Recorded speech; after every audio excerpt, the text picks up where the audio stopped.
அறையை பூட்டிவிட்டு வெளியே வந்த செண்பகம் ஹாலில் கேட்பாரற்று விழுந்து கிடந்த ருத்ரனின் ஃபோனை பார்த்தாள். அவன் கோபத்தில் வீசியிருந்த ஃபோனை எடுக்க மறந்து சென்றிருந்தான். மெதுவாக அந்த ஃபோனை தொட்டவளோ அதை தன் மார்போடு அணைத்து முத்தமிட்டாள். அப்போது ஏதோ நினைவுக்கு வர ஃபோனை திறந்து கால் ஹிஸ்டரியை பார்த்தாள். அதில் டாக்டர் நிகிலன் என்ற பெயரில் ஒரு எண் இருக்க அதற்கு அழைத்தாள். மறுமுனையில் நிகிலனோ, ஹலோ ருத்ரன் சொல்லுங்க என்று பேச, செண்பகமோ, ஹலோ நான் செண்பகம் பேசுகிறேன் டாக்டர் என்று சொல்ல, திடுக்கிட்ட நிகிலனோ, என்னது ருத்ரன் ஃபோன் உங்ககிட்ட இருக்கா? ருத்ரன் எங்கே இருக்கான் என்று பதற்றமாக கேட்க, அவர் ஃபோனை மறந்து வச்சுட்டு போயிட்டாரு. நான் கேட்குறதுக்கு நீங்கள் மறைக்காமல் உண்மையை சொல்லுங்கள் டாக்டர். அவருக்கு என்ன தான் பிரச்சனை என்று கண்ணீருடன் கேட்டாள் அவள். நிகிலனோ ஒரு நிமிடம் தயங்கினார். உடனேயே செண்பகம் அவரிடம், ப்ளீஸ் சொல்லுங்க, இத்தனை வருஷமாக உங்களால் முடியாததை நான் பண்ண போகிறேன். அவர் வாழ்கிற நாள் வரைக்கும் நான் அவருக்கு துணையாக இருக்கணும்னு நினைக்கிறேன். ஹாஸ்பிட்டலில் நீங்கள் பேசினதை நான் கேட்டுட்டேன். அவரை பற்றி எனக்கு எல்லாமே தெரியும். ஆனால் அவருக்குள்ளே என்ன நோய் இருக்குன்னு மட்டும் எனக்கு தெரியல. ப்ளீஸ் சொல்லுங்க டாக்டர் என்று அழுதாள் அவள். அவளது உறுதியையும் காதலையும் உணர்ந்த நிகிலனோ தன் கண்களில் திரண்ட கண்ணீரை அடக்கி கொண்டு மெல்ல பேச தொடங்கினார். செண்பகம், நான் சொல்கிறத அமைதியாக கேளுமா என்று தொடங்கினார் டாக்டர் நிகிலன். அவரது குரலில் அப்படி ஒரு நடுக்கமும் வலியும் இருந்தது. ருத்ரன் 11ஆம் வகுப்பு படிக்கும்போது அவனோட கிளாஸ்மேட் தான் என்னோட பையன் முகில். 2 பேருமே உயிர் நண்பர்கள். ஒருத்தரை விட்டு ஒருத்தர் இருக்க மாட்டாங்க. அப்புறம் பள்ளி படிப்பை முடிச்சுக்கிட்டு 2 பேரும் ஒரே காலேஜில் போய் சேர்ந்தாங்க. அப்போது ருத்ரனுக்கு வயசு 18. ஒரு நாள் காலேஜ் வாசலில் ஒரு கொடூரமான கொலை நடந்தது. அதை கண்கூடாக பார்த்தது என்னோட பையன் முகில் மட்டும்தான். கோர்ட்டில் அந்த பாவிங்களுக்கு எதிராக சாட்சி சொல்ல என் பையன் தயாரானான். ஆனால் இதை மோப்பம் பிடிச்ச அந்த பாவிங்க ருத்ரனோட கண்ணு முன்னாடியே என் பையனை துடிக்க துடிக்க வெட்டி கொன்னுட்டாங்கம்மா. அந்த கொலையை கண் முன்னாடி பார்த்த அதிர்ச்சியில் அவனுக்கு வலிப்பு வந்து மயங்கி விழுந்துட்டான். அன்னைக்கு தான் அவனோட உடல்நிலையும் மனநிலையும் மொத்தமாக சிதைய ஆரம்பிச்சுது. திடீர்னு கோபப்பட ஆரம்பித்தான். கோபப்படுற ஒவ்வொரு நிமிஷமும் அவனால் அவனையே கட்டுப்படுத்த முடியாது. ஒரே நிமிஷத்தில் அவனுக்குள்ள உணர்வுகள் மாறி மாறி வந்து ஒரு பைத்தியம் போல் பிஹேவ் பண்ணுவான். அவனோட கை கால் நடுங்கும், கழுத்து நரம்பு புடச்சி வீங்கும், கத்துவான், அழுவான், சில நேரம் பைத்தியக்காரத்தனமாக சிரிப்பான். அவன் எந்த நிலைமையில் இருக்கான்னு அவனுக்கே தெரியாது. அதுதாம்மா அவனுக்கு இருக்கிற தீவிரமான மனநல பாதிப்பு. டாக்டர் நிகிலன் பேச பேச செண்பகத்தின் நெஞ்சு விம்மி வெடித்தது. அவர் மேலும் தொடர்ந்தார். தன்னோட கண்ணு முன்னாடியே தன்னோட நண்பனை கொன்னவனை பழி வாங்கணும். அவனுக்கு சட்டப்படி தண்டனை வாங்கி கொடுக்கணும்னு தான் அவன் லாயருக்கே படித்தான். படித்து முடித்ததுமே வக்கீல் வேலையில் அவன் எடுத்த முதல் கேஸ் அந்த கொலைகாரனோட கேஸு தான். கஷ்டப்பட்டு வாதாடி அவன் செஞ்ச அத்தனை தப்புகளையும் நீதிபதி முன்னாடி நிரூபித்து அந்த பாவிக்கு தண்டனையும் வாங்கி கொடுத்தான். ஆனால் தண்டனை வாங்கி கொடுத்து என்ன பிரயோஜனம்? 2வது நாளே அந்த பாவி வெயிலில் வெளியே வந்து ருத்ரனோட முகத்தை பார்த்து சிரிச்சுக்கிட்டே, உன்னால் என்ன பண்ண முடியுமோ பண்ணிக்க அப்படின்னு சவாலம் விட்டான். அப்போ தான் ருத்ரனுக்கு கோபம் தலைக்கேறி அவனை கடத்தி கொலை பண்ணிட்டான். அதை என்கிட்ட வந்து சொன்னப்போ நான் கண்டிச்சேன், தப்புன்னு சொன்னேன். ஆனால் பெத்த மகனை இழந்த என்னால் என் கைப்பிள்ளையாக வளர்ந்த ருத்ரனை காட்டி கொடுக்க முடியுமாம்மா? ஆனால் அதுக்கப்புறம் அவன் பண்ணுற கொலைகளோட எண்ணிக்கை அதிகரிச்சிட்டே போச்சு. கெட்டவங்க தானே சாகுறாங்கன்னு நானும் என்னோட மனசை கல்லாக்கிட்டேன். இந்த உண்மை என்னை தவிர வேறு யாருக்குமே தெரியாதும்மா. இப்போ உன்னை முழுசாக நம்பி இந்த உண்மையை உன்கிட்ட சொல்லியிருக்கேன். அவனோட கோபம் எப்போ வரும், எப்படி வெளிப்படும்னு யாருக்குமே தெரியாது என்று சொல்லி டாக்டர் நிகிலன் தன் அழுகையை அடக்க முயன்றார். மறுமுனையில் டாக்டர் நிகிலன் சொன்ன அத்தனை உண்மைகளையும் கேட்ட செண்பகத்தின் கண்களிலிருந்து அருவியாய் நீர் கொட்டியது.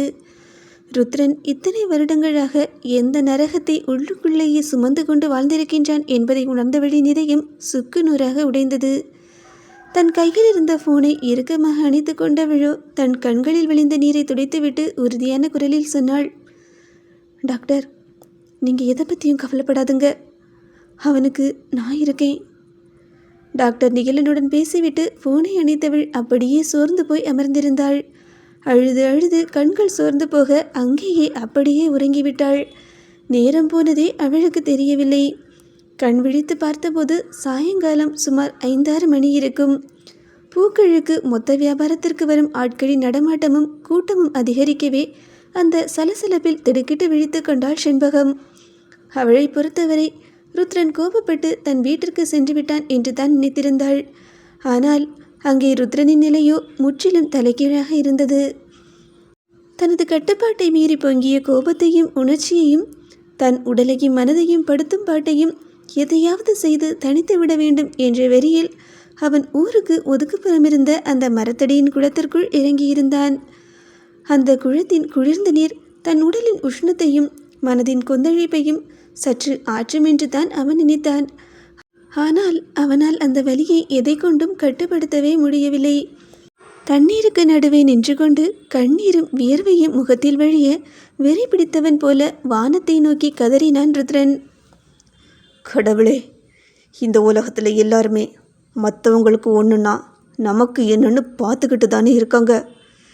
எனக்கும் அப்படிப்பட்ட ஒரு கல் நெஞ்ச சுயநலமான மனசை தந்திருக்கலாம் தானே. அப்படி இருந்தால் நானும் மற்றவங்கள போல எனக்குன்னு ஒரு வாழ்க்கை, எனக்குன்னு ஒரு குடும்பம்னு நிம்மதியாக வாழ்ந்திருப்பேன்ல. ஆனால் ஏன் எனக்கு மட்டும் இப்படி ஒரு தீராத நோயை தந்துட்ட? தண்ணீரை ஓங்கி எறிந்தவனோ தன் நெஞ்சில் கை வைத்து கதறி துடித்தான். மற்றவங்க கஷ்டப்பட்டா எனக்கு ஏன் வலிக்குது? மற்றவங்க பண்ணுற தப்ப ஏன் என்னால் பொறுத்துக்க முடியலை? அவங்களுக்கு நானே தண்டனை கொடுக்கணும்னு நான் ஏன் நினைக்கிறேன்? நான் நினச்சது தப்பா? இல்லை, நான் நினச்சது தப்பே இல்லை. நான் பண்ணுறது 100க்கு 100 சரிதான். இந்த உலகத்தில் தப்பு பண்ணுறவனும் கெட்டவன் தான், அதை தட்டி கேட்காம பயந்துக்கிட்டு ஓடுறவனும் கெட்டவன் தான். ஆனால் நான் மோசமானவன் இல்லை. என்னை மட்டும் நீ ஏன் இப்படி தண்டிக்கிற? அது எப்படிடா ஒரு பச்சை குழந்தையோட வாழ்க்கையை சீரழிச்சிட்டு கோர்ட்டுக்கு போயிட்டு ஜாலியாக வெயிலில் வெளியே வந்து அவனால் சிரிக்க முடியுது? எத்தனையோ பெற்றவங்க கண்ணீர் விட்டு துடிச்சு கதறாங்களே, அது எதுவுமே உன் கண்ணுக்கு தெரியவே இல்லையா?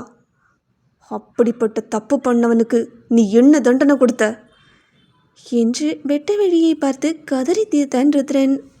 குளத்து நீரும் அவனது கண்ணீரும் ஒன்றாக கலந்து அவனது வலியை உலகத்திற்கு சொல்லுவது போல அமைதியாக சுழன்றடித்தது. வலி எல்லாருக்குமே வலி ஒன்று தானே. அதை ஏன் மனுஷங்களோட மனசு புரிஞ்சிக்கவே மாட்டேங்குது? குளத்து நீருக்கு நடுவே நின்று கொண்டு தண்ணி மறந்து கதறினான் ருத்ரன். தனக்கு வலிக்கிறது போல தான் மற்றவங்களுக்கும் வலிக்கணும். ஒரு நிமிஷம் யாராவது யோசித்து பார்த்தா இந்த உலகத்தில் தப்புன்னு ஒன்று நடக்காமல் போயிடல. இந்த கேடுகட்ட உலகத்தில் எதுக்காக என்னை படைச்சி இப்படி என்னை கஷ்டப்படுத்துகிற? வானத்தை நோக்கி தன் கரங்களை உயர்த்தி வெறி பிடித்தவன் போல கதறி தீர்த்தான். புராணங்களில் மட்டும்தான் நீ அவதாரம் எடுத்து வருவியா? நிஜத்தில் நீ வரமாட்டியா? ஒரே ஒரு தடவை நீ திரும்பி வா. தப்பு செஞ்சால் கடவுள் நேரில் வந்து தண்டனை தருவாருங்கிற பயத்தை இந்த மக்களுக்கு காட்டு. நீ படைச்ச மக்கள் தானே நாங்கள் எல்லாரும். அப்போது எல்லாரையும் ஒரே போல் வாழ வைக்காம எதுக்காக இவ்வளோ பாகுபாடு காட்டுற? தப்பு செஞ்சவன் இன்னைக்கு கோடிகளில் நல்லா வாழ்கிறான். ஆனால் அந்த தப்பை தட்டி கேட்டேன்னா இன்னைக்கு என் நிம்மதியையும் வாழ்க்கையும் இழந்து நடு தெருவில் நிற்கிறேன் என்று பித்து பிடித்தவன் போல கதறி தீர்த்தான் ருத்ரன். அவனது அழுகுரல் அந்த மொத்த குளக்கரையின் அமைதியை குலைத்தது. அதே நேரத்தில் தண்ணீருக்குள் ஆழமாக நின்று கொண்டிருந்த அவனது உடலில் ஆபத்து மணி அடிக்கத் தொடங்கியது. தண்ணீரில் நீண்ட நேரம் ஊறியதால் அவனது கழுத்தில் கட்டப்பட்டிருந்த அந்த நவீன பயோ சென்சார் கருவி கொஞ்சம் கொஞ்சமாக தன் மின்னணு சக்தியை இழந்து பழுதடைய தொடங்கியது. மருத்துவ கட்டுப்பாட்டை மீறி அவனது நரம்புகள் வெடிக்கும் நிலைக்கு சென்றன. கோபமும் வலியும் சேர்ந்து அவனது கழுத்து நரம்புகள் புடைத்து வெடிக்கும் அளவிற்கு துடிக்க தொடங்கின. மரணத்தின் விளிம்பில் அவன் நின்று கொண்டிருப்பதை உணராமல் தன் மனக்குந்தளிப்பிலேயே தன் சுயத்தை முழுமையாக இழந்து நின்று கொண்டிருந்தான் ருத்ரன். கிட்டத்தட்ட மதியத்திற்கு முன்பு அந்த குளத்திற்குள் இறங்கியவன் காலை உணவும் உண்ணவில்லை, மதிய உணவும் உண்ணவில்லை. நேரம் செல்ல செல்ல கடும் பசியும் உடலை வாட்டும் குளிரும் தீராத மனவேதனையும் சேர்ந்து அவனது சக்தியை உறிஞ்சிக் கொண்டன. அந்த தண்ணீருக்குள்ளேயே தன் உடல் பலம் யாவும் குன்ற அவன் தன்னை மறந்து கொஞ்சம் கொஞ்சமாக மயக்க நிலைக்கு செல்ல தொடங்கினான். சாயங்காலம் சுமார் 6 மணி இருக்கும். செண்பகம் தன் வேலையில் மும்முரமாக இருக்க அப்போது பக்கத்து வீட்டு சிறுவன் ஓடி வந்தான். அக்கா, அம்மா கோயிலுக்கு போகிறாங்களாம், பூ பறிச்சிட்டு வர சொன்னாங்க. தோட்டத்தில் இருந்து கொஞ்சம் பூ பறிச்சிக்கவா அக்கா என்று கேட்டான். சரிடா, போய் பறிச்சிக்கோ என்று சொன்ன செண்பகத்தின் பார்வை திடீரென்று அந்த சிறுவனின் கையின் மீது விழுந்தது. அவனது கையில் ஒரு வினோதமான கருவி கட்டப்பட்டிருந்தது. அதை உற்று பார்த்தவழுக்கோ தொண்டை அடித்தது. அது ருத்ரனின் கழுத்தில் எப்போதும் இருக்கும் அந்த நவீன பயோசென்சார் மருத்துவ கருவி. அதிர்ச்சியில் உறைந்து போய் அப்படியே எழுந்தவளோ, டேய், உன் கையில் இது என்னடா? இது யார் உனக்கு வாங்கி கொடுத்தது என்று பதைபதைப்புடன் கேட்டாள். அந்த சிறுவனோ பயந்தபடியே, இல்லை அக்கா, இது ஊருக்கு ஒதுக்குப்புறமான குளத்தில் இருந்து வெளிவரக்கூடிய வாய்க்கால் கரையில் கிடந்துச்சு. டேய், இது உனக்கு எப்படா கிடச்சிது என்று கேட்க, எப்படியும் ஒரு 3 மணி 4 மணி இருக்கும்க்கா. நாங்கள் இங்கே விளையாடிட்டு இருந்தோம். அப்போ வாய்க்கால் தண்ணியோட ஓரமாக கிடக்கிறத பார்த்தேன். பார்க்க பிரேஸ்லெட் மாதிரி அழகாக இருந்துச்சுல்ல, அதான் கையில் எடுத்து போட்டுக்கிட்டேன் அக்கா. அவன் சொன்னதை கேட்ட செண்பகத்திற்கு மூச்சு நின்று விடுவது போல் இருந்தது. குளத்திலிருந்து வெளிவரும் வாய்க்காலில் ருத்ரனின் உயிர்காக்கும் கருவி கிடக்கிறது என்றால் அவனுக்கு என்ன ஆயிற்று? அவளது நெஞ்சம் பயத்தால் படபடுத்தது. மறுகணமே அந்த சிறுவனிடமிருந்து அந்த கருவியை பிடுங்கிக் கொண்டவள், டேய், அங்கே வேற யாராவது புதுசாக இருந்தாங்களா? ஒயிட் கலர் டிஷர்ட் போட்டுட்டு கொஞ்சம் தாடியெல்லாம் வச்சுட்டு அங்கே யாராவது நின்னாங்களா? இல்லை அக்கா, அங்கே அப்படி யாருமே இல்லை. ஒரே ஒரு பைக்கு மட்டும்தான் மரத்தடியில் நின்றுட்டு இருந்துச்சு அக்கா. செண்பகத்தின் இதயம் தொண்டைக்குள் வந்தது. சிவப்பு கலர் பைக்காடா? நல்லா பார்த்தியா, அங்கே யாருமே இல்லையாடா என்று துடிதுடித்து கேட்டாள். ஆமாம் அக்கா, சிவப்பு கலர் பைக்கு தான். ஆனால் அங்கே பைக்கு மட்டும்தான் நின்றுட்டு இருந்துச்சு என்று சிறுவன் சொல்லியதும் செண்பகத்திற்கு என்ன செய்வது என்று ஒன்றுமே புரியவில்லை. பயமும் பதற்றமும் அவளது கால்களை நடுங்க செய்தன. ஒரு நொடி கூட தாமதிக்க விரும்பாமல் வேகமாக வீட்டை விட்டு வெளியே ஓடியவளோ கதிரேசனிடம், அங்கிள், லோடு ஏற்றி விடுற வேலையெல்லாம் கொஞ்சம் பார்த்துக்குவீங்களா? நான் வெளியே போயிட்டு ஓடி வந்துடுறேன். அவளது முகத்தில் இருந்த பயத்தை பார்த்து அதிர்ந்தவரோ, என்னம்மா, என்னாச்சு, எங்கே போகிற என்று கேட்க, நான் அப்புறம் சொல்கிறேங்கள் என்று சொன்னவளோ அவரது பதிலை கூட காது கொடுத்து கேட்காமல் சிட்டாக பிறந்து ஓடினாள். வாய்க்காலோடு சேர்ந்த அந்த குளம் ஊருக்கு ஒதுக்குப்புறத்தில் இருந்தது. அங்கே எப்போதும் ஆள் நடமாட்டமே இருக்காது. அவளது தந்தை அவர்களின் வீட்டை தேர்ந்தெடுத்த அந்த இடமே அப்படித்தான். ஊருக்கு ஒதுக்குப்புறமாக ஒரு சிறிய கிராமம் போன்ற சூழல். அங்கே ஆங்காங்கே சில சிறு வீடுகள் தான் இருக்கும். மக்கள் தொகையும் குறைவு. செண்பகத்தின் தந்தை தன் பூ வியாபாரத்திற்கு தேவையான சொந்த பூக்களை பயிரிட்டு வளர்ப்பதற்காகத்தான் அந்த தனிமையான ஒதுக்குப்புறமான இடத்தை வாங்கி வீடு கட்டியிருந்தார். காலப்போக்கில் அங்கே ஒரு 12 வீடுகள் வரை வந்தன. மற்றபடி பெரிதாக சொல்லிக்கொள்ளும் அளவிற்கு ஜன நடமாட்டம் கிடையாது. பூ வாங்க வரும் மொத்த வியாபாரிகளும் அவ்வழியாக செல்லும் ஓரிரு பயணிகளும் தான் அந்த பக்கம் வந்து செல்வார்கள். அதிலும் அந்த ஊருக்கு பின்னால் இருக்கும் அந்த குளம் இருக்கும் பகுதி மிகவும் தனிமையானது. சுற்றிலும் அடர்ந்த மரங்களும் புதர்களும் சூழ்ந்திருப்பதால் அங்கே யாரும் அவ்வளவாக செல்வது கிடையாது. இப்போது இந்த தனிமைதான் அவள் நெஞ்சின் பயத்தின் வேகத்தை இன்னும் அதிகமாக்கியது. மாலை 6 மணியை தாண்டி 7 மணியை நெருங்கிக் கொண்டிருந்த அந்த வேளை இயற்கையின் வர்ணஜாலம் மெல்ல மெல்ல மாறிக்கொண்டிருந்தது. வானத்தில் தன் கடமையை முடித்து கொண்ட பகலவன் மேற்கு திசையின் மரங்களுக்கு அப்பால் தன் பொன்னிற கதிர்களை சுருட்டி கொண்டு மெல்ல மறைந்து கொண்டிருந்தான். சூரியனின் பிடியிலிருந்து விடுபட்ட அந்த வானம் செம்மஞ்சளும் ஊதாவும் கலந்த ஒரு மங்கிய நிறத்தில் அமைதியாக காட்சியளித்தது. பகல் முழுவதும் வெயிலில் காய்ந்திருந்த அந்த ஒதுக்குப்புற கிராமம் அந்தி சாயும் வேளையின் குளிர்ந்த காற்றில் மெல்ல சிலிர்க்க தொடங்கியது. சுற்றிலும் இருந்த வயல்வெளிகளிலும் மரங்களிலும் இருந்து கிளம்பிய மண் வாசனையும் ஈரப்பதமும் அந்த காற்றோடு சேர்ந்து கலந்து வீசியது.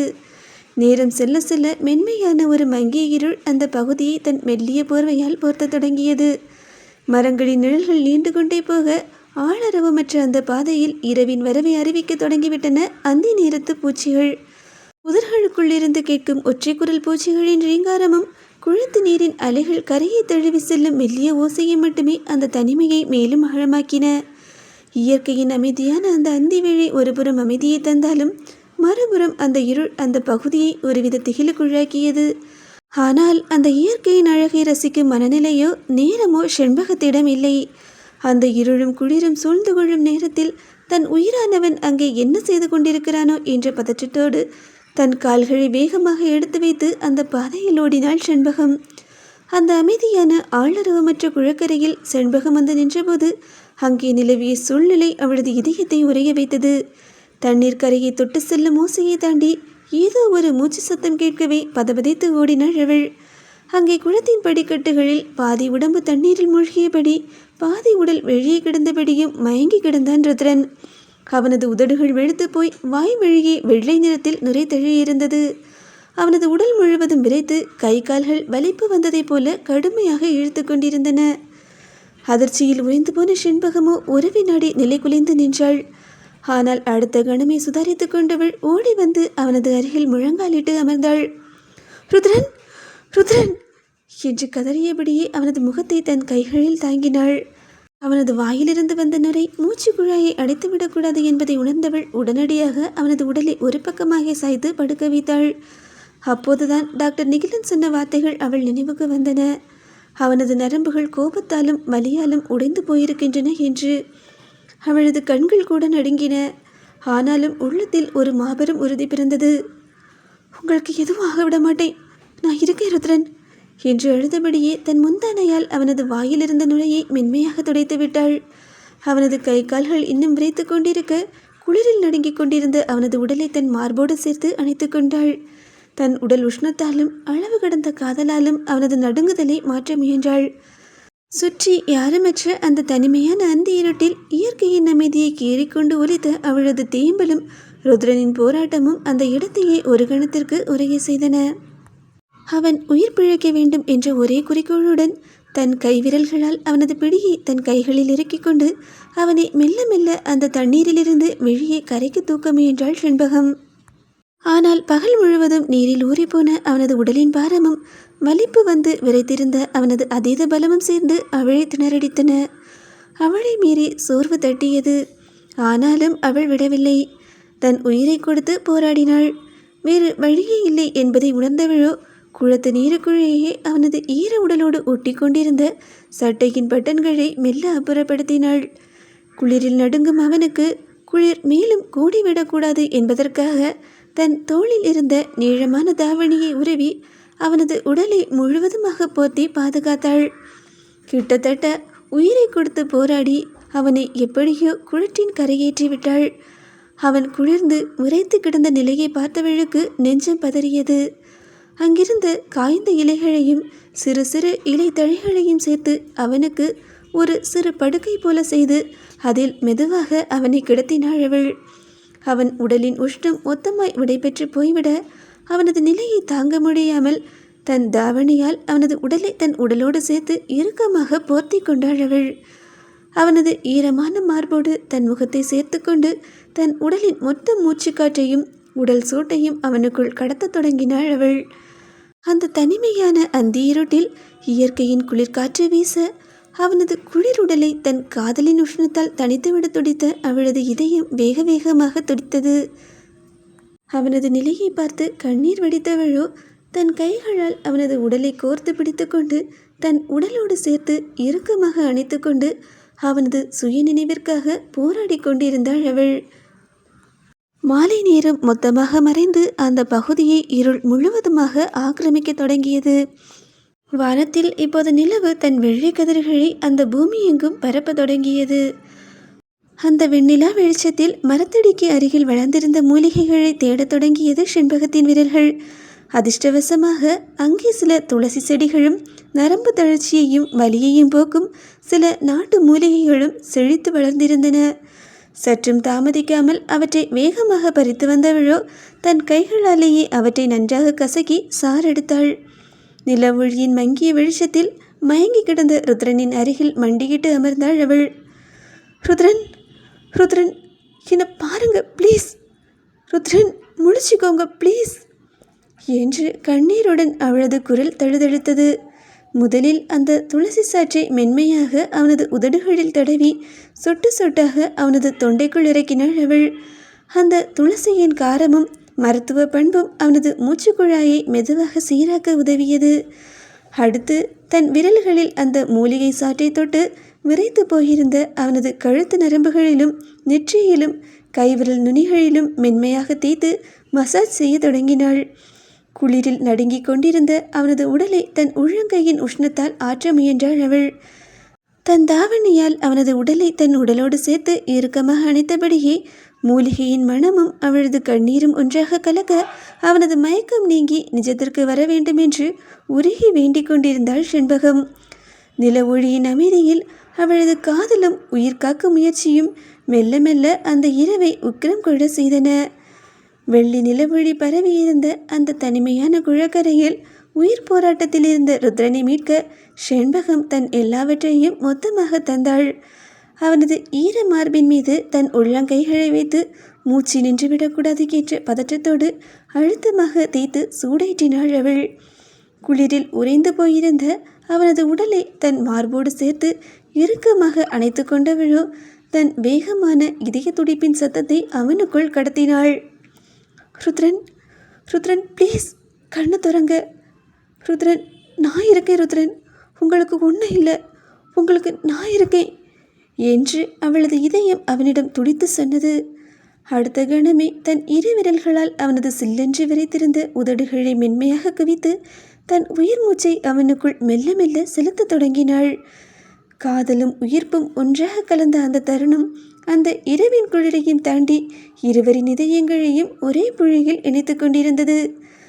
பசியும் அதீத உணர்ச்சி பெருக்கும் சேர்ந்து அவனது சுயத்தை முற்றிலுமாக உறிஞ்சியிருக்க மரணத்தின் விளிம்பில் கிடந்த ருத்ரனுக்கு செண்பகத்தின் உயிர் மூச்சு மெல்ல மெல்ல ஜீவனை திரும்ப கொடுத்தது. அவனது சில்லென்று விரைத்திருந்த கைவிரல்கள் லேசாக அசைந்தன. அதைத் தொடர்ந்து அவனது நீண்ட கண்மலர்கள் மென்மையாக துடிக்க தொடங்கின. அவனது நெஞ்சுக்கூடு மெதுவாக ஏறி இறங்க ஆரம்பித்தது.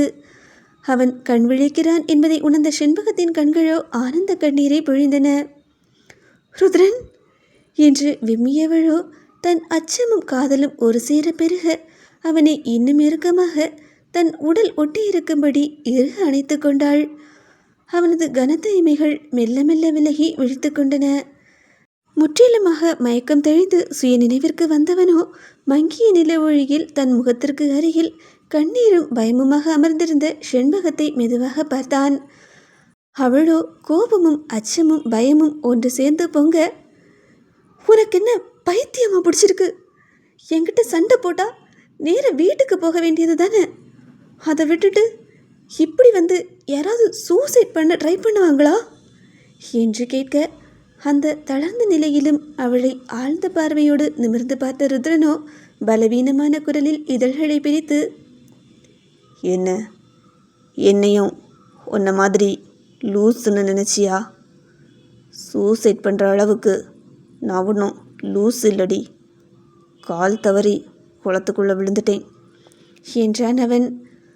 அவன் பேச பேச அவனது பலவீனமான உடல் குளிரில் நடுங்கியது. அதை பார்த்த செண்பகமோ பதபதித்து, என்னாச்சு, குளிருதா என்று கேட்டாள். அவனோ கடுகடுத்த குரலில், பின்ன சட்டையை கழட்டி போட்டுட்டு இப்படி படுத்திருந்தா குளிராமல் என்ன பண்ணும் என்று முணுமுணுத்தான். அதை கேட்டு முறைத்தவளோ, நான் என்ன வேணும், நான் இப்படி பண்ணினேன், உங்கள் சட்டை நனைஞ்சதுனால தானே என்னோட தாவணியை வச்சு உங்களை மூடியிருக்கேன் என்று சொல்ல, அப்போதுதான் தன் ஈர உடலில் சட்டை இல்லாமல் செண்பகத்தின் தாவணி மட்டுமே தன்னை அரவணைத்திருப்பதை உணர்ந்தவன் வெட்கமும் ஒருவித தவிப்பும் முகத்தில் ஏற சட்டென்று தன் முகத்தை திருப்பிக் கொண்டான். சுற்றுமுற்றும் பார்த்த செண்பகமோ, கடவுளே, இப்போன்னு பார்த்து இந்த நேரத்தில் ஒரு தீப்பெட்டி கூட இல்லை, ஒரே ஒரு தீப்பெட்டி மட்டும் இருந்திருந்தா கொஞ்சமாவது நெருப்பு மூட்டியிருக்கலாமே என்று தவித்து போய் புலம்பினாள் அவள். அவளது பதற்றத்தை கண்ட ருத்ரனோ அவனது பார்வையை அவள் மீது நிலைநிறுத்தியபடியே, என் பாக்கெட்டில் லைட்டர் இருக்கு என்று அவசரப்பட்டு உளறிவிட்டான். அடுத்த நொடியே யோசிக்க கூட தாமதிக்காமல் செண்பகத்தின் விரல்கள் அவனது பாக்கெட்டுக்குள் நுழைந்து அந்த லைட்டரை தேட ஆரம்பித்தன.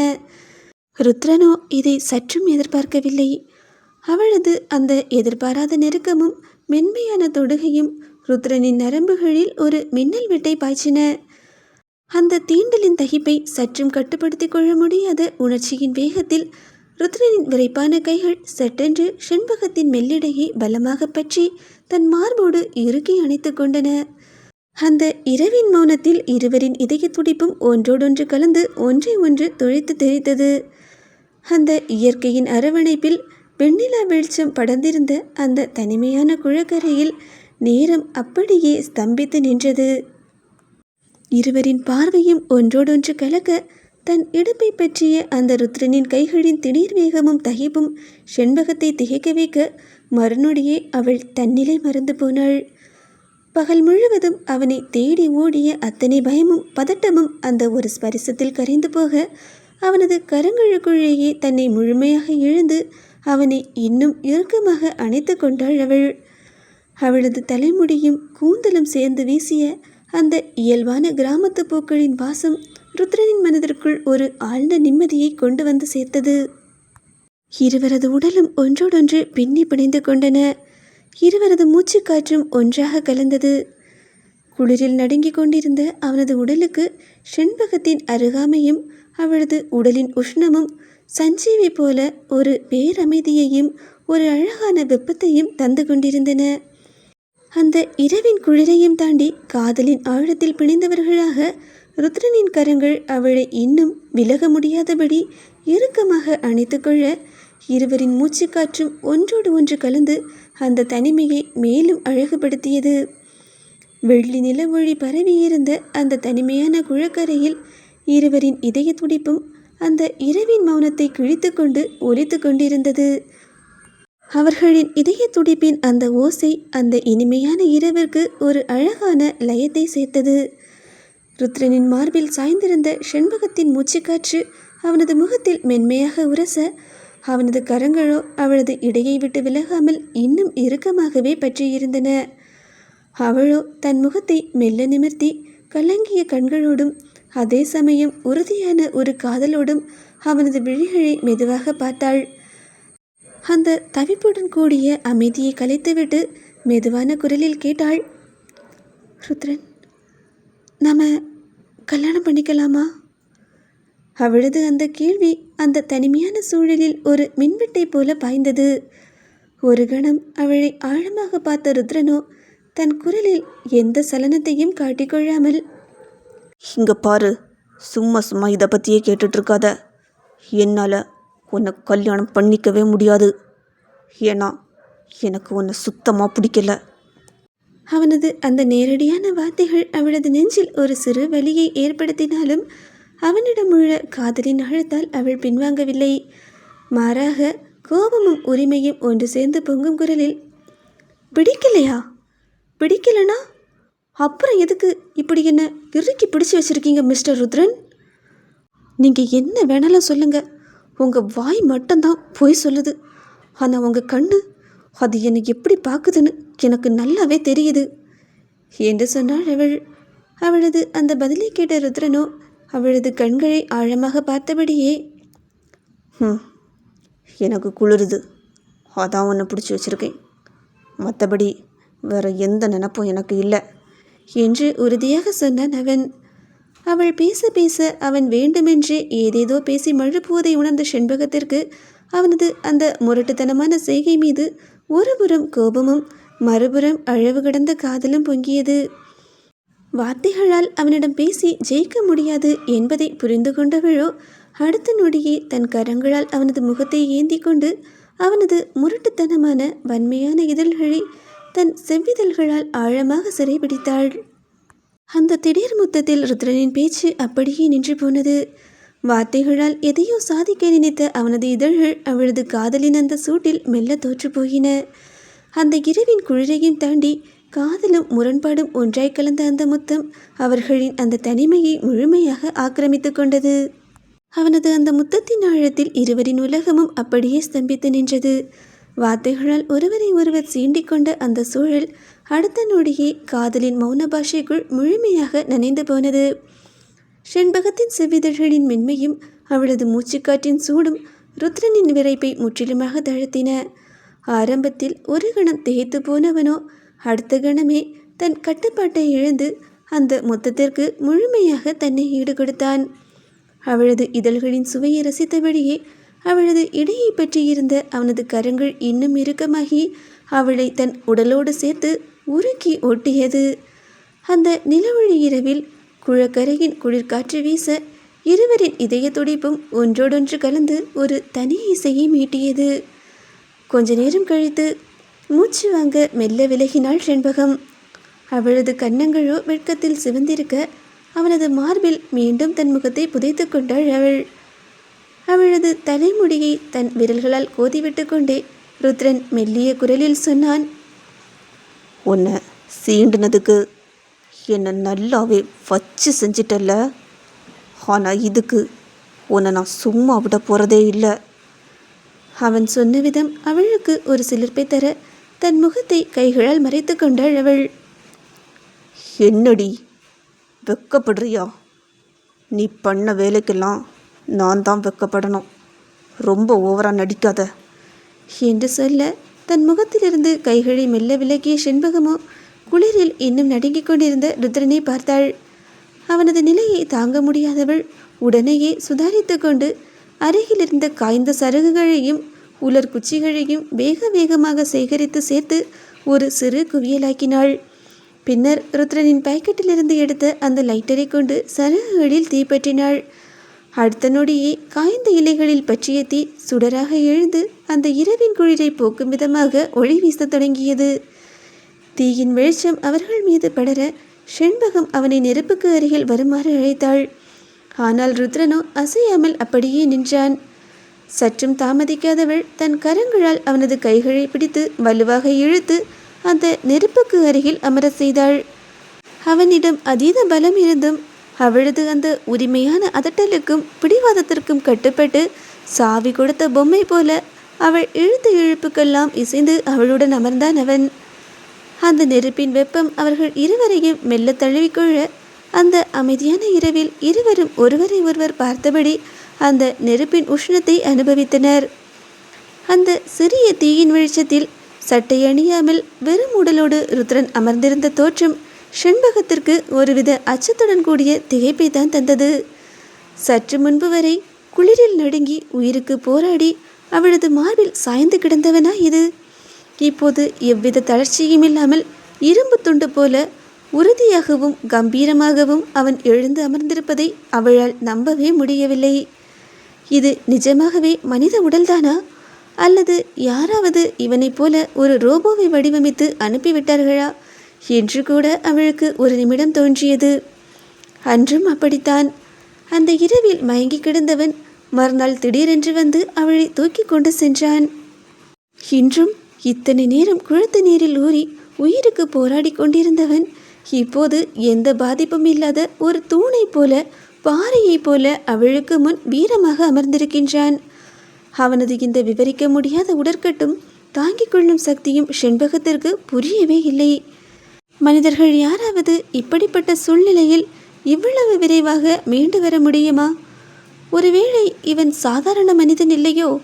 புராணங்களில் சொல்லப்படுவது போல ஏதேனும் அரக்க வம்சத்தில் பிறந்தவனாக இருப்பானோ என்று அவளது மனம் பலவிதமாக ஓடி பயமும் ஆச்சரியமும் கலந்த கணக்குகளை எல்லாம் போடத் தொடங்கியது. அந்த சிறு தீயின் வெளிச்சத்தில் எவ்வித தளர்ச்சியும் இல்லாமல் பாறையைப் போல அசையாமல் அமர்ந்திருந்த ருத்ரனை செண்பகம் இமைக்காமல் பார்த்து கொண்டிருந்தாள். அவளது ஆழ்மனதில் ஓடிக்கொண்டிருந்த அந்த விசித்திரமான சந்தேகமும் பயமும் அவளது கண்களிலேயே அப்பட்டமாக தெரிந்தது. அவள் தன்னை அப்படி ஒரு மாதிரியாக பார்ப்பதை உணர்ந்த ருத்ரனோ தன் கனத்த புருவங்களை உயர்த்தி லேசான மிரட்டலான குரலில் கேட்டான், என்ன அப்படி பார்க்குற? பார்வையிலேயே என்னை விழுங்க போகிறது போல பார்த்துட்ருக்க. என்ன யோசனை? அவனது அந்த அதட்டலான குரல் அவளை யதார்த்தத்திற்கு கொண்டு வந்தாலும் அவளுக்குள் இருந்த பயம் இன்னும் விலகவில்லை. நடுக்கம் கலந்த குரலில் அவனது கண்களை நேராக பார்த்து கேட்டாள், நீ நீ நிஜமாவே மனுஷன்தானா? ஏண்டி, இல்லை, உன்னை பார்த்தா மனுஷன் மாதிரியே தெரியல. அன்னைக்கும் அப்படித்தான், இன்னைக்கும் அப்படித்தான். இப்படி ஒருத்தனால இருக்கவே முடியாது. நீ எல்லாம் சாதாரண ஆளே இல்லை. ஒருவேளை நீ அந்த அரக்க வம்சத்திலிருந்து மறுபடியும் பிறந்து வந்தவனா? அவளது அந்த பேச்சை கேட்ட ருத்ரனோ ஒரு விசித்திரமான மர்மமான புன்னகையை உதிர்த்தான். தீயின் மஞ்சள் வெளிச்சத்தில் அவனது முகம் இன்னும் கூர்மையாக தெரிந்தது. அவன் தன் முகத்தை இன்னும் அவளுக்கு அருகில் கொண்டு வந்து ஆழ்ந்த குரலில் சொன்னான், எஸ், கரெக்டாக பிடிச்சிட்ட. நீ நினைக்கிற மாதிரி நான் தான் ராவணன். இந்த பூமிக்கு மறுபடியும் பிறந்து வந்திருக்கேன். அதனால தான் சொல்கிறேன், என் கிட்ட வராத, ரொம்ப ஆபத்து. அந்த இரவின் அமைதியில் அவனின் வார்த்தைகள் ஒரு சிலிர்ப்பை ஏற்படுத்தியது. ஆனால் செண்பகமோ சற்றும் மிரண்டு போகவில்லை. அவனது கண்களை நேருக்கு நேராக பார்த்தவளோ சற்றும் தாமதிக்காமல், நீ அந்த ராவணனாவே இருக்கட்டும், உன்னை கடைசி வரைக்கும் விடமாட்டா இந்த மண்டோதரி. அவளது அந்த பதிலை சற்றும் எதிர்பாராத ருத்ரனோ ஒரு கணத்தில் ஸ்தம்பித்து போனான். அத்தனை ஆக்ரோஷமான அவனது விழிகளில் இப்போது செண்பகத்தின் மீது அளவற்ற காதலும் ஆச்சரியமும் ஒன்று சேர்ந்து நிழலாடியது.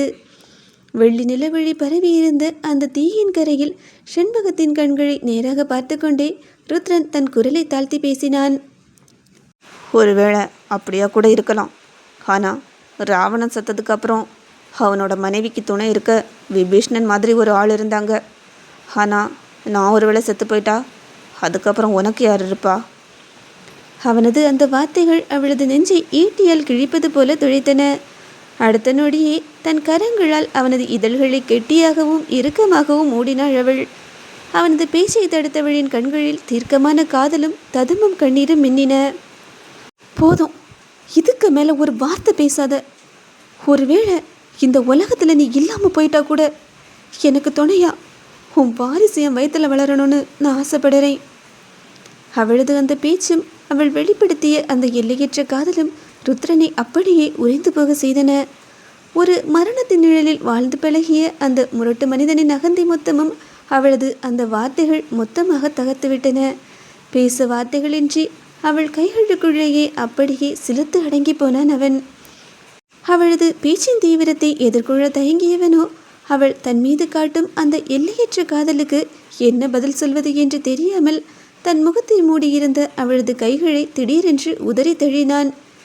வேகமாக எழுந்து நின்றவனோ தன் கரங்களை உதறிக்கொண்டே கரடு முரடான குரலில் கூறினான், போதும், நான் என் வீட்டுக்கு கிளம்புறேன். அவன் கிளம்புவதை பார்த்த செண்பகமோ அவனுக்கு எதிரில் வந்து நின்றாள்.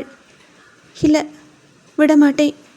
இந்த ராத்திரி நேரத்தில் உங்களை தனியாக எப்படி வீட்டுக்கு அனுப்புறது என்று அவள் மறுக்க அவனது முகத்தில் கோபம் படர்ந்தது. அவன் சற்று கடினமான குரலில் அவளை அதட்டினான். போடி, நீ பேசுகிறதெல்லாம் நான் கேட்கணும்னு எனக்கு எந்த அவசியமும் கிடையாது. இங்கே பாருங்க, நான் உங்களை தொந்தரவு எதுவுமே பண்ண மாட்டேன். இந்த நேரத்தில் நீங்கள் தனியாக எங்கேயுமே போகக்கூடாது. என் வீட்டுக்கு வந்து தங்குங்க. என்னது, உன்னோட வீட்டிலையா? சத்தியமாக என்னால் முடியாதுமா. பகல்லையே நீ என்னை படுத்துகிற பாடு போதாதா என்ன? இதில் இந்த நைட்டு நேரத்தில் உங்கள் வீட்டுக்கெல்லாம் நான் வரவே மாட்டேன், போடி என்று அவன் விடாப்பிடியாக மறுத்துவிட்டு அங்கிருந்து விலக முற்பட்டான். அவன் தன் பேச்சை கேட்காமல் பிடிவாதமாக திரும்பி செல்ல முயலவே சற்றும் தாமதிக்காமல் பாய்ந்து சென்ற செண்பகமோ அவனது கையை பற்றி பலமாக இழுத்து நிறுத்தினாள். அவளது அந்த பிடியில் நிலைகுலைந்து நின்றவனோ அவள் கண்களில் விழுந்த நீரை வெறித்து பார்த்தபடி நின்றான். அவன் அவளது கண்களை ஆழமாக பார்த்தான். அவனது விழிகளில் கோபமும் அதை தாண்டிய ஒருவித தவிப்பும் ஒரு சேர தேங்கி இருந்தன. தன் குரலை தாழ்த்தி, ஏண்டி என்னை ஏன் இப்படி படுத்தி எடுக்கிற? இங்கே பாரு, நீ தலை கீழாவே நின்னாலும் இந்த ஜென்மத்தில் என்னால் உன்னை கல்யாணம் பண்ணிக்கவே முடியாது. இது ஏன் மேலே சத்தியம். அவன் அப்படி ஒரு மறுப்பை சொன்ன அடுத்த கணமே சிறிதும் தாமதிக்காமல் அவனிடம் நெருங்கி வந்தவள் சடார் என்று அவனது கரத்தை பற்றி தன் தலையின் மீது வைத்து, நீ என்னை கல்யாணமே பண்ணாட்டாலும் பரவாயில்லை, ஆனால் உன் வாரிசு என் வயிற்றில் வளர போகிறது உறுதி. இது ஏன் மேலே சத்தியம். அவள் சொன்ன அந்த வார்த்தையின் அர்த்தம் புரிந்த ருத்ரனோ அதிர்ச்சியில் உறைந்து போனான். ஒரு புறம் கோபமும் மறுபுறம் பேதலிப்பும் தலை தூக்க அவளை முறைத்து பார்த்தான் அவன்.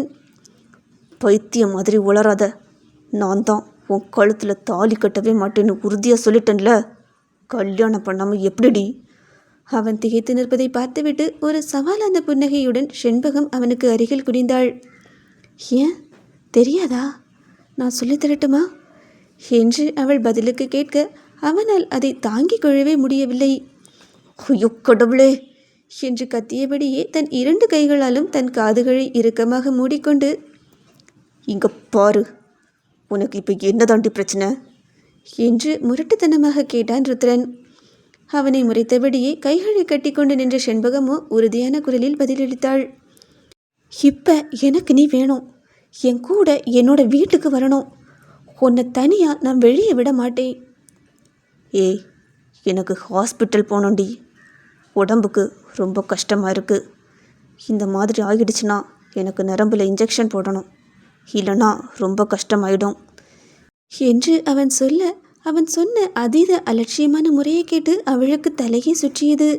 அவனை முறைத்து கொண்டே கேட்டாள். யாருடா நீ? கஷ்டமாக இருக்குங்கிறத ஏதோ கரும்பு சாப்பிட போறேன்னு சொல்கிறது போல சொல்கிற. இதை இவ்வளவு நேரம் உனக்கு சொல்லவே தோணலையா? நீ எங்கடி என்ன சொல்ல விட்ட? ஒரு வார்த்தை சொல்ல விட்டா தானே என்று அவன் கேட்க செண்பகமோ, மிஸ்டர் ருத்ரன், உடம்பு சரியில்லைன்னா நாம தான் ஹாஸ்பிட்டல் போகணும்னு இல்லை, டாக்டரை கூட வீட்டுக்கு வர வைக்கலாம். உங்கள் ஃபோன் என் வீட்டில் தான் இருக்குது. வந்து ஃபோன் பண்ணி டாக்டர் வர சொல்லுங்க. ரொம்ப நேரம் ஆயிடுச்சு. பேசிக்கொண்டே நின்ற செண்பகம் சட்டென்று பைக்கின் முன்னிருக்கையில் ஏறி அமர்ந்து கொண்டாள். அதிர்ச்சியில் உறைந்து போன ருத்ரனோ அவளை பார்த்து அதிர்ச்சியாக, ஏண்டி என்ன பண்ண போற நீ என்று கேட்க, நான் உங்களை ஒன்றுமே பண்ண மாட்டேன் என்றாள் செண்பகம். பைக்கில் என்ன பண்ண போறேன்னு கேட்டேன். பைக்கையும் நான் எதுவுமே பண்ண மாட்டேன். அவனோ பரிதாபமாக வானத்தை பார்த்து கத்தினான். கடவுளே, உனக்கு என் மேலே ஏதாவது கோபம் இருந்தா, நான் பண்ண தப்புக்கு நீ தண்டனை தரணும்னு நினச்சா நீயே இறங்கி வந்து என் கன்னத்தில் 4 அடி கூட தந்துடு. ஆனால் இவக்கிட்ட இருந்து மட்டும் என்னை காப்பாற்று. எனக்கு வாழ்க்கையில் பாசம்னு ஒன்று வேணும்னு தெரியாமல் கேட்டுட்டேன். என்னை மன்னிச்சிடு கடவுளே, மன்னிச்சிடு. சார், இப்படி தனியாக பேசிகிட்டு இருந்தா பார்க்குறவங்க பைத்தியம்னு நினைக்க போகிறாங்க. உன் கூட வந்தாலும் அப்படி தாண்டி நினைப்பாங்க. பைக்கில் இருந்து இறங்குறியா இல்லையா? நான் உன் வீட்டுக்கு வரேன், போதுமா? அப்போ ஓகே, வந்து பின்னால் உட்காருங்க. ஏய், நீ வண்டி ஓட்ட போறியாடி? ஏன், நான் ஓட்டுனா என்ன? இது ஒன்றும் ஸ்கூட்டி இல்லை, தெரியுமில்ல? பொண்ணுங்கன்னா ஸ்கூட்டி தான் ஓட்டணுன்னு இருக்கா என்ன? எனக்கு பைக்கையும் ஓட்ட தெரியும், ஒன்றையும் ஓட்ட தெரியும். அவள் தைரியமாக சொல்ல ருத்ரன் உடனே பின்வாங்கி விட்டான். இங்கே பாரு, அப்படியெல்லாம் உன்னை நம்பி உன் பின்னாடி வந்துட முடியாது. வந்து தான் ஆகணும் ருத்ரன். அப்படி நீ பின்னாடி வரலனா நான் உன் பின்னாடி வருவேன். ஏய், நான் பைக்கில் உட்காந்து வரதை பற்றி சொன்னேன். அதைத்தான் மிஸ்டர் நானும் சொன்னேன். இப்போ முடிவா நீ என்ன தாண்டி சொல்கிற? பைக்கில் நான் உன் பின்னாடி இருந்தால் உன்னை கெட்டியாக இறுக்கி பிடிச்சிக்குவேன். உனக்கு ஓகேவா? அவள் அப்படி சொன்னதை கேட்டதும் அவனுக்கு தொண்டை வறண்டு போனது. தலையை குனிந்து கொண்டவனோ தன் உதட்டை கடித்துக்கொண்டு கிசுகிசுப்பாக முணுமுணுத்தான். பண்ணுறதெல்லாம் பண்ணிக்கிட்டு ஏதோ தடவை தொடுறது போல் கேட்குறத பாரு. எனக்கு எந்த பிரச்சனையும் இல்லை. ஓ அப்படியா? இடுப்பை மட்டும் பிடிச்சிட்டே வருவேன்னு நினைக்காத. கை தவறி வேற எங்கேயாவது கூட டச் ஆகும். அவள் அதை சொல்லி முடிப்பதற்குள் அவனது முகம் ஒரு வழியாக மாறி போய்விட்டது. அதற்கு மேல் அவளிடம் மாட்டிக்கொண்டு முழிக்க விரும்பாதவனோ தன் 2 கைகளாலும் காதுகளை இறுக்கமாக மூடிக்கொண்டே அவள் பின்னால் வந்து பைக்கில் அமர்ந்தான். மிகவும் ஜாக்கிரதையாக ஏதோ ஒரு அந்நியனின் பைக்கில் ஏறுவதைப் போல தயங்கி தயங்கி ஏறி இருக்கையின் கடைசி விளிம்பில் ஒடுங்கி அமர்ந்து கொண்டான் அவன். அவன் அப்படி தள்ளி உட்கார்ந்ததை பார்த்த செண்பகமோ சட்டென்று பின்னால் திரும்பி அவனது கரத்தை பற்றி தன் இடையோடு சேர்த்து அணைத்து கொண்டாள். அவளது அந்த எதிர்பாராத ஸ்பரிசத்தில் ருத்ரனின் உச்சந்தலையிலிருந்து உள்ளங்கால் வரை ஒரு மின்னல் வெட்டி சென்றது போன்று உடல் சிலிர்த்து போனது. நரம்புகள் அனைத்தும் ஒரு வினாடி ஸ்தம்பிக்க அவன் பதறி போய் முணுமுணுத்தான். ஏய், என்ன பண்ணுறடி நீ? கையை விடு, யாராவது பார்த்தா என்ன நினைப்பாங்க? அவனை திரும்பி முறைத்த செண்பகமோ, அதை பற்றியெல்லாம் எனக்கு கவலை இல்லைப்பா. அப்புறம் நீயாட்டு கீழே விழுந்துக்கிட்டு என் மேலே பழி போடுவ, நான் தான் தள்ளி விட்டேன்னு சொல்லுவேன். இதெல்லாம் எனக்கு தேவையா? பின்பு தன் பார்வையை சாலையில் பதித்தவளோ, வண்டி ஓட்டும்போது மயக்கம் ஏதாவது வந்தா அப்படியே என்னோட முதுகில் சாஞ்சிக்கோ, சரியா? அவள் சொல்லி முடித்துவிட்டு வண்டியை ஸ்டார்ட் செய்ய ஆரம்பித்தாள். ருத்ரனுக்கோ இப்போது உள்ளூர எந்த கஷ்டமும் இல்லை. மாறாக அவளது அந்த அன்பின் மழையில் ஒருவித உரிமை அவனுக்குள் அமிழ்தமாய் இறங்கியது. தயக்கத்தை உதறி தள்ளியவனோ மெல்ல சாய்ந்து அவளது முதுகில் தன் தலையை பொருத்தி கொண்டான். அவளது உடலின் சோடும் அந்த இரவு காற்றின் குளிரும் அவனுக்குள் ஒரு பேரமைதியை கொடுத்தன. சிறிது தூரம் வண்டியை ஓட்டி சென்றவளோ சட்டென்று வேகத்தை குறைத்துவிட்டு திரும்பி பார்த்தாள். ஏய், என்னாச்சு? ரொம்ப கஷ்டமாக இருக்கா? வண்டியை நிறுத்தணுமா என்று கேட்க அவளது முதுகுடன் தன் முகத்தை இறுக்கமாக புதைத்து கொண்டவனோ மெல்லிய குரலில் பதிலளித்தான். இல்லை, பரவாயில்ல, லேசாக தான் கஷ்டமாக இருக்குது. நீ வண்டியை ஓட்டு, நான் அட்ஜஸ்ட் பண்ணிக்கிறேன். அவன் அப்படி சொன்னாலும் அவனுக்குள்ளேயே ஒரு பெரும் புயல் வீசிக்கொண்டிருந்தது. தன் வாழ்க்கையில் இப்படிப்பட்டதொரு தருணம் தனக்கும் கிடைக்கும் என்று அவன் கனவில் கூட நினைத்து பார்த்ததில்லை. எத்தனையோ காதல் ஜோடிகள் பைக்கில் சிறகடித்து பறந்து செல்வதை பார்த்து ஏங்கி கிடந்த சாதாரண கண்கள் தான் அவனுடையது. ஆனால் இன்று அதே போன்றதொரு அழகான வாய்ப்பு தன் கதையிலும் கைகூடி வரும் என்று, அதை தானும் அனுபவிப்போம் என்றும் அவன் ஒரு நொடி கூட எதிர்பார்த்திருக்கவில்லை. இதுவரை கடினமான முட்களாக மட்டுமே இருந்த அவனது வாழ்க்கை ஷண்முகத்தின் இந்த அரவணைப்பில் சட்டென்று பூக்கத் தொடங்கியிருந்தது. அந்த இரவின் குளிர்ச்சியிலும் தன் மீது படர்ந்த அவளது காதலின் உஷ்ணத்திலும் அவனது விழிகளில் அமுதம் கசிந்தது.